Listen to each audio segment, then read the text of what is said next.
Сайн байцгаана уу? Энэ өдрийн минь төргий. Та бүхэндээ өнөөдөр Microsoft Excel программын нэмэлт боломжууд, функцүүдийн хэрэглээний талаар танилцуулъя.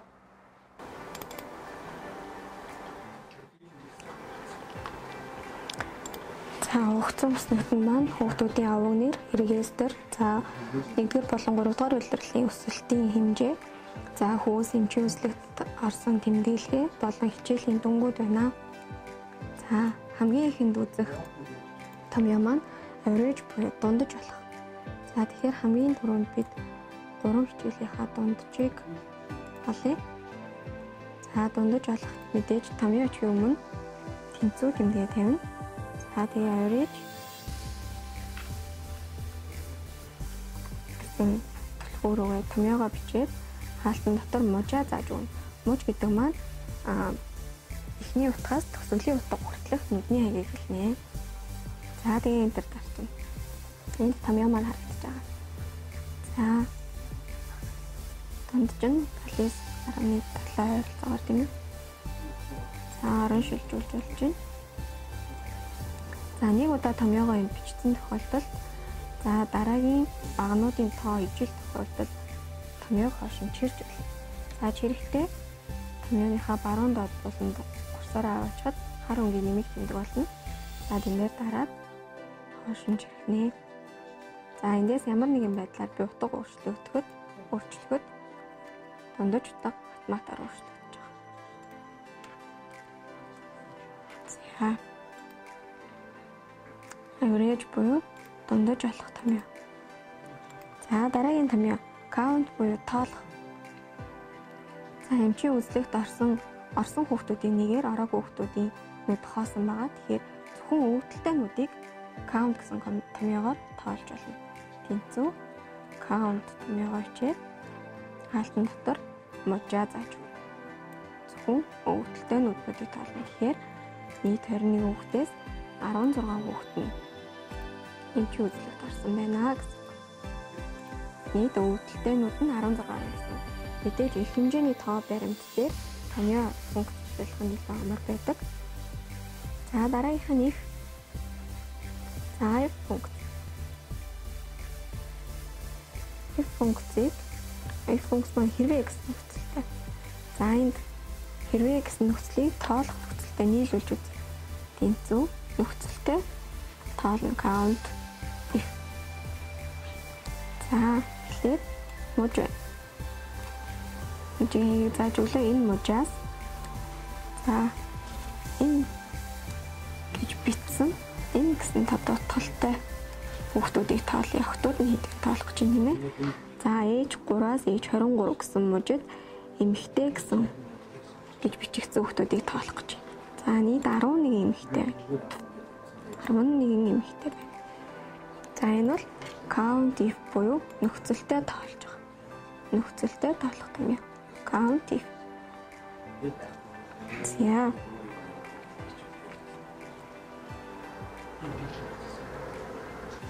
За энгийн if томьёог үзье бүгдээр энгийн if томьёог. За 1-р улирлаас 3-р улиралд хүүхдүүд өссөн бол тийм үгүй үгүй гэдэг хариултыг гаргая. Тэнцүү хэрвээ гэсэн нөхцөл юм тийм ээ. Хэрвээ энэ тооноос 3-р улирлын өсөлтийн хэмжээнээс 1-р улирлын өсөлтийн хэмжээ бага байх юм бол тийм гэдэг үгийг бичнэ. Эсрэг тохиолдолд үгүй гэсэн үгийг гаргах нэ. За яг адилхан томьёо хуулах зарчмаар баруун доод булангаас нь чирчгэнэ. За тэгэхээр өсөлт нь өөрчлөгдсөн нэмэгдсэн хүүхдүүд маань тийм гэж гарч ирж байгаа. За энэ өсөлт хэвээрээ байгаа бол үгүй. Ямар нэгэн байдлаар өссөн бол тийм гэсэн үгнүүд гарч ирэх нэ. Энэ бол if функц. If функц. За дараагийн үзэх томьёо маань dream буюу за зай шахан. За харж байгаа бол регистрийн дугаарыг маань за өсөг болон тооны хооронд зайтай бичигдсэн байна. Өсөг болон тоонууд нь хоорондоо олон тэмдэгтийн зайтай байгаа. Тэгэхээр энэ зайг шахахын тулд trim гэсэн функцийг ашиглаж болно. Тэнцүү trim гэсэн функцээ бичээд текстээр зааж өгнө. За энэ тохиолдолд үсэг болон тооны хооронд нэг спейс буюу нэг тэмдэгтийн зай авч байгаа. За тэгэхээр текстээ нэг тэмдэгтийн зайтай холбож болох нэ. За дараа нь хамгийн их болон хамгийн бага утгыг олъё. Хамгийн их, хамгийн бага. За нэгдүгээр илэрлийн өсөлтийн дүн дээр бүгдээрээ хамгийн өндөр хүүхдийг хэдэн сантиметр байгааг тодорхойлъё. Тэгэхийн тулд max гэсэн функцийг ашиглана. За тэнцүү max функцээ бичээд хаалтан дотор мужаа зааж өгнө. Max маань хамгийн их утгыг авч байгаа. За тэгэхээр нийт өндрүүдээс хамгийн өндөр утгыг гаргана. За нэгдүгээр өдрөд хамгийн өндөр өгс нь 168 см байсан байна. За тэгвэл гуравдугаар өдрөд хамгийн бага утгыг авъя. Max эсрэг минимум функц байгаа. Мөн адил хаалтан дотор мужаа зааж өгөөд enter. За хамгийн их буюу max, хамгийн багыг болох буюу минимум гэсэн функцүүд байна. Дараагийн үзэх томьёо маань хоёр багнанд байгаа текстийг нэг багнанд оруулах. За томьёогоо тэр маань concatenate гэсэн функц байгаа. За тэнцүү тавиад за функц бичиж concatenate. За текст 1 гэдэг дээр ихний текстийнхаа нүдний хаягийг зааж өгнө. За таслал тавиад зай аваад хоёр дахь текстийнхаа нүдний хаягийг зааж өгнө. За энэ хооронд нэг тэмдэгтийн зай авахын тулд давхар кавичинд нэг хоосон зай авч өгнө. За B3 буюу эхний нүдний текст бичигдээд за энэ хэсэгт нэг спейс буюу хоосон зай аваад араас нь C3 буюу C3 нүдэн дэх текст бичигдэх нэ. За ингээд энэ томьёогоо доош нь чирч эхэлж байна. За ингээд хоёр багнан дахь утгыг нэг багнанд оруулж болох нэ.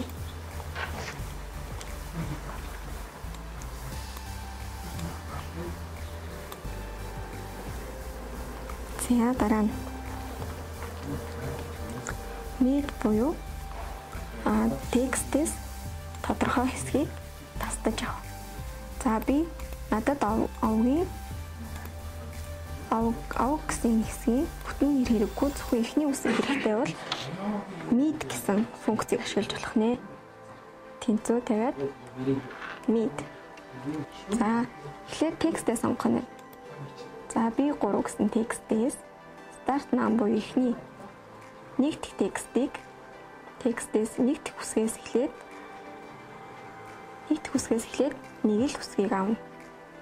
Гэх юм бол зөвхөн авг гэдэг хэсгийн эхний үсгүүд бичигдэх нэ. За арай өөр тохиолдол авч үзье. За энд бол би дандаа эхний үсгүүдийг авсан. За тэгвэл энд дараагийнх нь тэнцүү яг саяны томьёогоо очоо mid. За текстээ заагаад өгчээ. За дөрөв дэх үсгнээс эхлээд хоёр тэмдэгтийг гаргая. 4 5 гэсэн хоёр тэмдэгтийг гаргана. За POD R буюу 4 дахь тэмдэг, 5 дахь тэмдэг буюу 2 тэмдэгтийг гаргаж. За гэх мэтчлэн та өөрийн хэрэгцээндээ тохируулаад энэ томьёог ашиглаж болох нэ. Хамгийн гол нь текстээ сонгож өгчөөд эхлэх number буюу эхний дугаар болон тэмдэгтийн дугаар хоёроо маш зөв гаргаж өгөх ёстой. За хоёр дахь тэмдэгтээс эхлээд 3 тэмдэгт авъя. За Ингэж гарч байгаа. Сайн хараад аваарай. За тэгэхээр mid буюу үгээс бичвэрээс тодорхой хэмжээний тэмдэгтүүдийг тастаж авдаг функц ахнэ. За дараагийн томьёо бол за бичвэр буюу тэмдэгтийн уртыг олох функц маань len гэсэн функц байгаа len. За хаалтан дотор тэмдэгтээ зааж өгнө. За enter дарлаа. Proof авах гэдэг үг маань 10 тэмдэгтээс бүтэж байна. Тэмээ 10 үсгнээс бүтсэн гэсэн. За тэнцүү len Empire за 7 тэмдэгтээс бүтэж байна. Гэх мэтчлэнгээр тэмдэгтийн уртыг тоолж болох нэ. Тэмдэгтийн уртыг тоолох команд функц маань len гэсэн функц байна. За ингээ хэлбэр функцүүдийг хэрхэн хэрэглэх талаар үзлээ. Одоо нэмэлт команд буюу conditional formatting гэсэн командыг үзье. За conditional formatting гэсэн команд маань ерөнхийдөө шууд хараад өнгөөр ирэмлэх, өнгөөр тодтгох тийм команд байгаа. За хамгийн ихнийх нь highlight cells rules буюу за greater than өгсөн утгаас их утгыг будах, өгсөн утгаас бага утгыг будах, өгсөн утга хоорондох тоог будах, за equal to буюу тэнцүү утгыг будах, за тексттэй өгсөн текстүүдийг будах гэх мэтчлэнгээр ингээ ашиглаж болохоор байгаа. За эхлээд за би энэ өндрийн хэмжээндээ greater than буюу өгсөн утгаас их утгыг будах командыг сонгоё. За энд би утгаа өгж болно 155-аас дээш утгыг би текстийг улаан болгож болж байна. Эсвэл нүдийг нь улаанаар будаад текстийг улаан өнгөөр будаж болж байна. Ногоон өнгөөр будаж болж байна. За ингээ өнгөө сонгож байна. За дараагийнх нь сая бол 155-аас дээш утгуудыг будсан бол одоо 155-аас доош утгуудыг будъя. Less than буюу 155-аас доош утгуудыг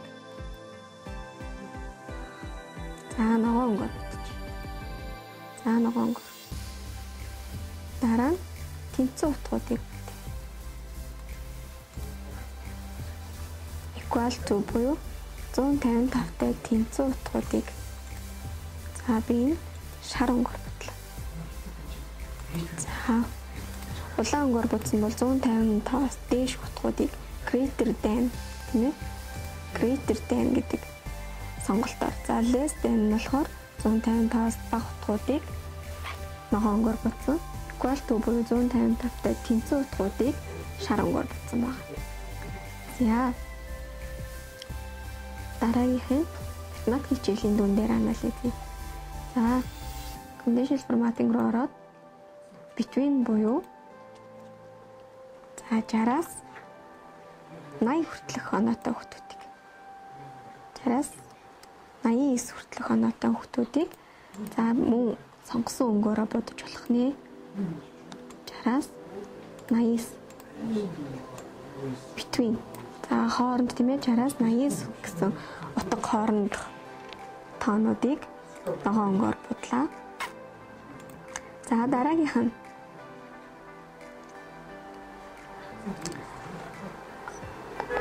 top bottom rules гэж байна. Top bottom rules нь болохоор за top 10 эхний top 10-ыг гаргах нь top 10%-ийг гаргах нь за хамгийн бага оноотой 10-ыг гэх мэтчлэнгээр анализ хийх нэ. За тэгэхээр монгол хэлний дүн дээр хамгийн топ 10 оноотой хүүхдүүдийг будъя. За шар өнгөөр будъя. Хамгийн өндөр оноотой 10 хүүхдийн дүн шар өнгөөр будагдсан байна.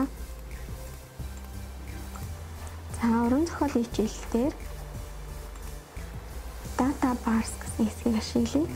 За энэ маань болохоор онооны хэмжээнээс шалтгаалаад график өнгийн график маягаар харагдаж байгаа.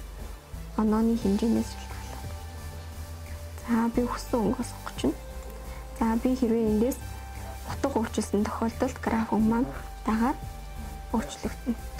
77 за 91 болгосон хүүхд 91-тэй хүүхдийг 100 болгох гээд одоо нүд маань дүүрэх маягаар 57-тай хүүхдийг 40 болгочих юм бол өнгө маань багасгах маягаар ингээд график маань харагддаг байгаа.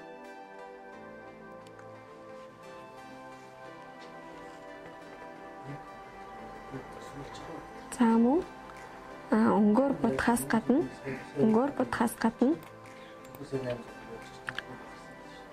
өнгө уусгаж болно. Өнгө уусгах.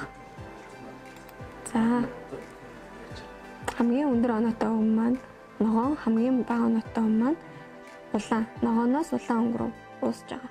За энэ өнгийг өөрөөсөө сонгож өгч болно.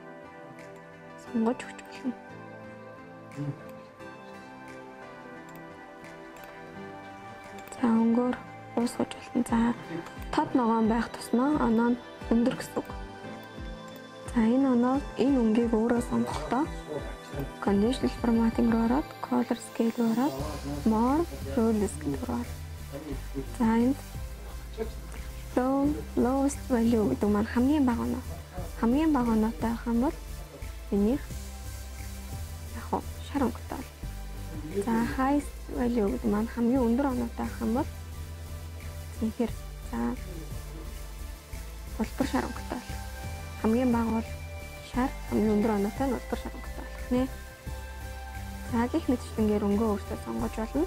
За мөн өнгөнөөс гадна icon буюу icon set дүрсүүд ашиглаж онооны хэмжээнээс шалтгаалаад тохирох дүрсүүд. За 91-ээс дээш оноотой хүүхдүүдийн дээшээ буюу ногоон сумтай. За 80-аас 70-аас 80 оноотой бол тэнцүү сумтай. За тэгээд тэрнээс бага бол доошоо сумтай. Зааж байна. За ингээд icon set-үүдийг ашиглаж болох нэ.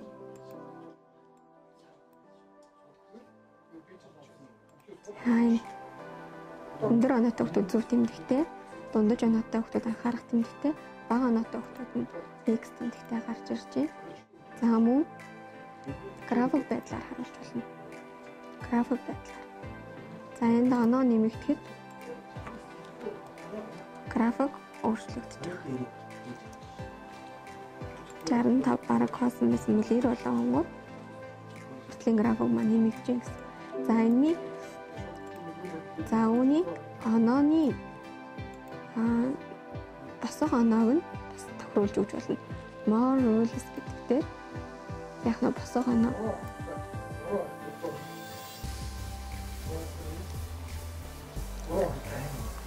За далтай тэнцүү болон бага байх юм бол шар өнгөөр. За 50-тай тэнцүү болон бага байх юм бол улаан өнгөөр. 70-аас их байх юм бол ногоон өнгөөр гэсэн. Ийм тэмдэглэлийг хийж байна. За эндээс нөгөө icon set-үүдээ сонгож өгч байна. Сонгоод өөрийнхөө оноонуудыг явж болох нэ. Хамгийн ихэнд одоо 80 гэж өгсөн бол 80-аас дээш үл ногоон. За 70-аас дээш үл дээшээс нь хажууд дээшээс нь болох нь шүү дээ. За 60 бол тэнцүү сум. За 40 бол буурч байгаа сум. 40-оос бага бол яг нь доош улаан сум. Гэх мэтчлэнгээр сонгож өгч болох нэ. Нийслэлийн боловсролын газар Ирээдүйн Монгол төрийн бус байгууллагаас хамтран бүтээсэн энэхүү хичээлийг анхаарлаа хандуулан үзсэн та бүхэнд баярлалаа. Амжилт хүсье.